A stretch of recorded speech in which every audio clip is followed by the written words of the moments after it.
Every skyscraper, every bridge, every highway, every city started as this.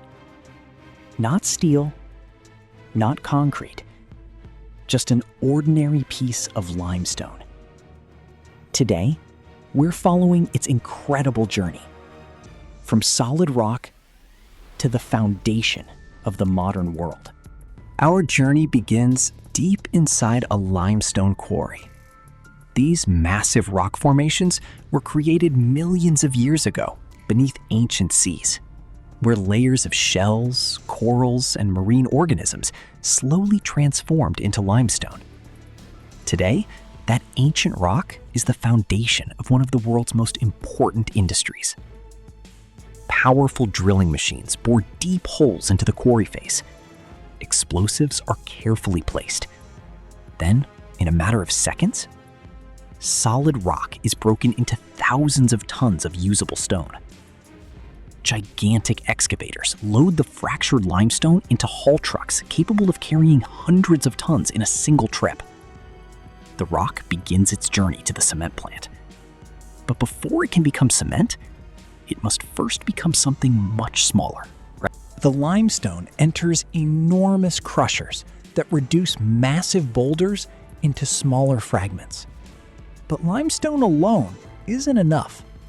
Clay, shale, and small amounts of iron-rich materials are carefully added to create the perfect chemical balance.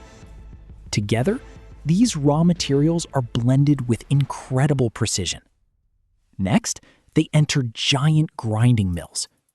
Powerful rollers crush everything into an ultra-fine powder known as raw meal. At this stage, it may look like ordinary dust, but inside each tiny particle, the ingredients for cement are now perfectly prepared. The real transformation is about to begin. This is the heart of every cement plant, the rotary kiln. A massive steel cylinder that slowly turns day and night. Inside, temperatures climb to nearly 1,450 degrees Celsius, hot enough to completely transform the raw meal. As the powder moves through the kiln, moisture disappears. Carbon dioxide is released from the limestone. New minerals begin to form. Slowly, the fine powder fuses into glowing marble-sized nodules called clinker. These dark gray pellets may not look impressive, but they are the true building blocks of cement. Without clinker, modern civilization simply wouldn't exist. The red-hot clinker leaves the kiln and enters powerful cooling systems.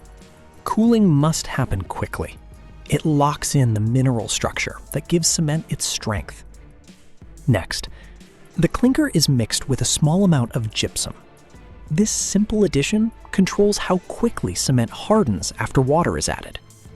Together, they enter enormous grinding mills. Steel balls and heavy rollers crush the material again until it becomes an incredibly fine gray powder. This is Portland cement, the material that binds together the world's concrete. After passing strict quality tests, the cement is stored inside massive silos. From here, some is loaded directly into bulk tankers for large construction projects. The rest is automatically packed into bags at astonishing speed. Robotic systems stack thousands of bags onto pallets, ready to travel by truck, train, or ship to construction sites around the world. But cement itself is only the beginning. On its own, cement is simply a fine powder. Its true purpose is revealed when it's mixed with water, sand, and gravel. A remarkable chemical reaction begins. The cement binds the materials together, creating concrete. Fresh concrete flows like liquid, but over time, it hardens into one of the strongest and most durable building materials ever created. From building foundations to bridges, roads, dams, and skyscrapers, concrete shapes the modern world. Look around almost any city, and you'll see the result of this incredible journey. Homes, schools, hospitals, factories, airports, tunnels, bridges, and towering skyscrapers. Nearly every major structure around us owes its existence to cement, a material made from one of Earth's most ordinary rocks. From ancient limestone, to crushed stone, to raw meal, to glowing clinker, to fine cement, to concrete, and finally, to the cities we live in. Every road you travel, every bridge you cross, every building you enter, began with an ordinary piece of limestone. Because every great city starts with a rock.